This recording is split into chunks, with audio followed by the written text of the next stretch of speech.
Welcome to a Foxy Tech Tips tutorial on purchasing games on Xbox One as a gift for someone else. If you find this video helpful, please consider subscribing to my channel and liking the video. Launch your Xbox and sign in to your account. Head over to the Xbox store and locate the game you want to purchase.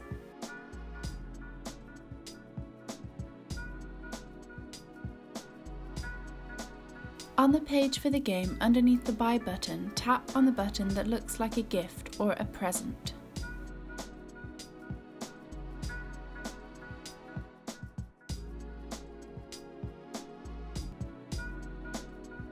You can now choose someone from your Xbox friends list to give the game to, or enter their email.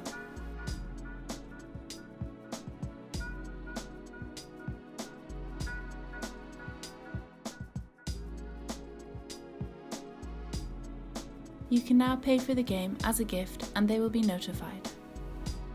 And that draws an end to this tutorial. Please like the video if you found it helpful and subscribe to Foxy Tech Tips for more Xbox tips and tricks.